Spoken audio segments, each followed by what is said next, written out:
This is Agbogbloshie.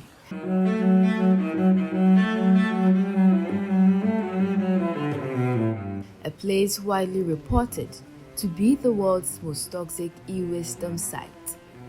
With an estimate of over 171,000 tons of e-waste processed annually, this area in Accra, Ghana, has for decades been classified as a destination for electronic waste from developed countries where the e-waste is dismantled and burned by informal workers in hazardous conditions, polluting the air, soil, and water.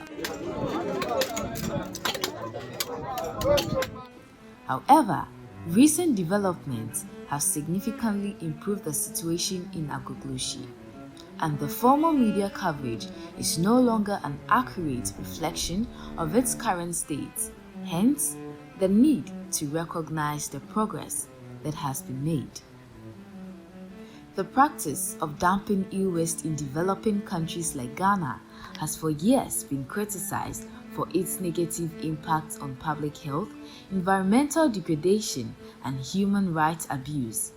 Thousands of people living and working in and around Agbogbloshie are unknowingly exposed to high levels of hazardous substances.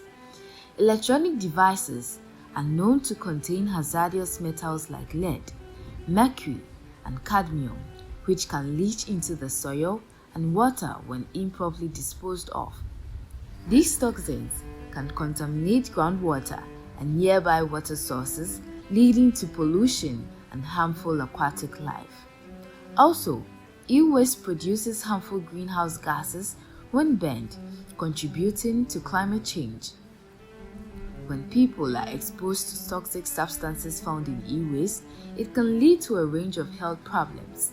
For example, lead exposure can cause neurological damage, while mercury exposure can lead to kidney damage. These toxins can also accumulate in the food chain, affecting both humans and animals. However, in recent years, there have been some promising developments from the efforts of development institutions, non-governmental organizations, and the Ghanaian government and its institutions that signal a new direction for Agbogbloshie. In 2018, the Ghanaian government, through the Ministry of Environment, Science, Technology and Innovation, launched an incentive-based program to buy back the waste collected by the pickers at the dump sites. The program, which is currently being implemented using Green Advocacy Ghana's model e-waste collection facility. In terms of e-waste, the material flow for, let's say, cables don't stop, it's still growing. For other components, they've reduced drastically. And in terms of air pollution or air quality, now it's improved. After the demolition, the number of fires per day itself has gone down. And the subsequent unexpected demolition of the Agbogbloshie e-waste dump site in 2021, which left it blazing under thick smoke skies for days, has reduced the amount of burning and the number of informal scrap dealers operating on and around the dump sites.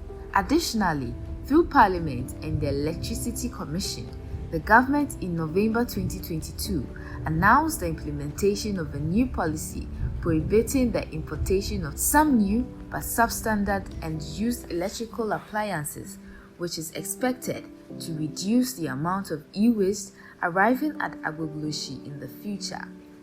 This regulation has been entered into force with provision of a 1-year transitional period for the market to adjust. The purpose of the new regulation is to protect the environment, safeguard the health of citizens from air pollution caused by increased power generation, and protect consumers from purchasing unsuitable appliances, as well as paying unnecessarily high electricity bills, among others.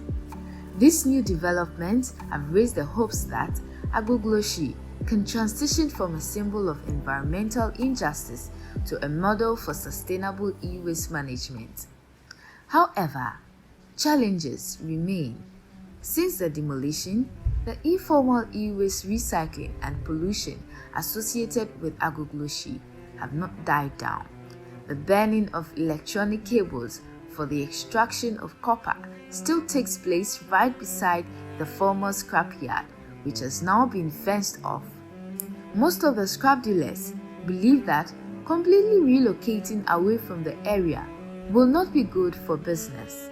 Aware that they occupy this new contested location outside the perimeter of the old scrapyard at the sufferance of the government, scrap dealers are constantly in fear of another surprise demolition.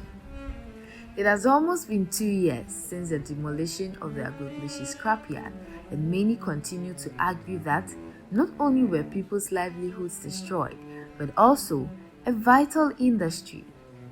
As Agbogbloshie scrapyard workers continue to forge new paths for survival, their position in the globalized scrap economy, where profit distributions often favor those higher along the chain, remains weakened by inefficient systems and policies that fail to recognize the value of the e-waste industry.